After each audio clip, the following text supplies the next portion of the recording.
these things, you're opening yourself up to a whole nother world that people don't understand. And as you mentioned, the musicians playing with the Ouija board, people don't know what these people are doing behind the scenes. There's a reason these women and these people are screaming in the crowd for them. Many people are utilizing the assistance of the jinn to assist them in their performances and everything. People don't realize these things. This is a whole nother reality, especially many of the Muslims are very ignorant towards this fact. They don't understand that this is a whole nother element. It's just not something that's, friendly and things like this. No, you are inviting these things into your home on a deeper level.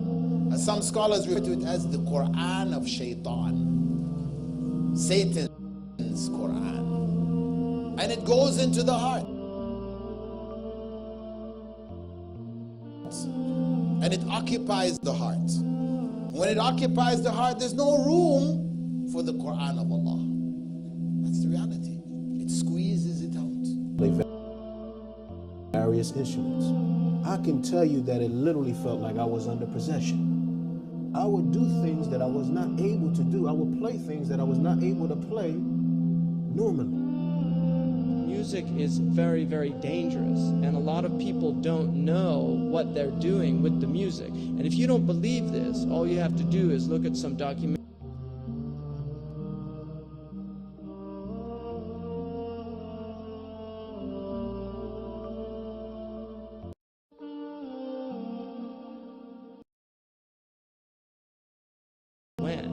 Over new sounds of music that were being popularized and promoted over the airways, and rock and roll had a massive impact on people.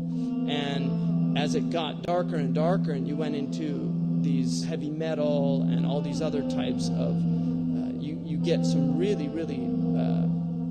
serious problems at these concerts where people literally will go mad. I mean, obviously there's drug involved, because you'll find many of the hadith that talk about the prohibition of music also have drugs mentioned in the same hadith.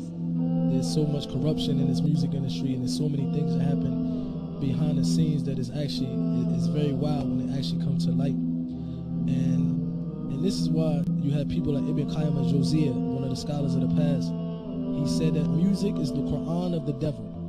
And this is why you see that most of the people that come from the music industry, in fact, they actually do some of the worst sins, and they actually become some of the worst people that ever walk the face of this earth. From starting off with good manners, but once they enter to the music industry, I seen it personally and witnessed it, they always turn to another person that they didn't even expect. People like Jimi Hendrix, and he was not able to play without being under a substance. The jinn. Every musician that is on the highest level, think about it. Many of them are doing drugs and alcohol to get them to that level. You can't escape it. You might as well, if you don't want to be involved with drugs and alcohol or listening to someone that is involved in those things, you might as well take all of your CDs and everything and just throw it out.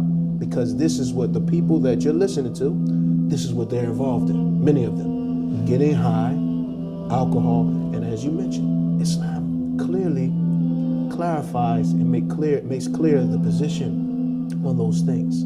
So what state is that?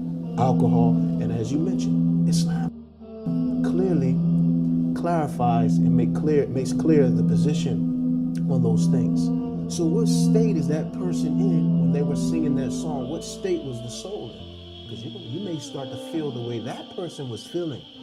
You understand? This is a serious thing. And yes, I know some people personally, I won't mention their name, and we asked a lot of guide them to Islam. It's a very, very famous rap group that sold maybe 30, 40 million records worldwide. They used to actually be engagement and talking to devils, jinns, and worshiping the shaitan. And they told me stories how they used to be aided by the shayateen. And it was aided by the jinns and aided by the devils. A dirty industry. Ask those who are in it. It's filthy. When you hear about music, you hear about how to attract the opposite sex, and it's all about love and all about, your emotions. And so at home you're not happy. When you go to work, you see someone you're working with and you're busy thinking, ooh, ooh, the music fits exactly here, and so on. Things are happening. People are tampering with our minds, whereas we have the melody of the Quran, the melodious revelation that Allah subhanahu wa ta'ala has given us, something great and grand. We should not substitute the Quran with that. If a person finds listening to the Quran annoying, after they've been listening to hip-hop and this and that for a long time, and as soon as somebody puts the Quran on in the car, you know what they say? Oh man, turn that off, man. I don't want to, I just want to talk. And they immediately, they get a little annoyed when they hear the Quran. That actually means the shayateen have taken over. And they're constantly making waswas out of this person. Because what do the shayateen hate the most?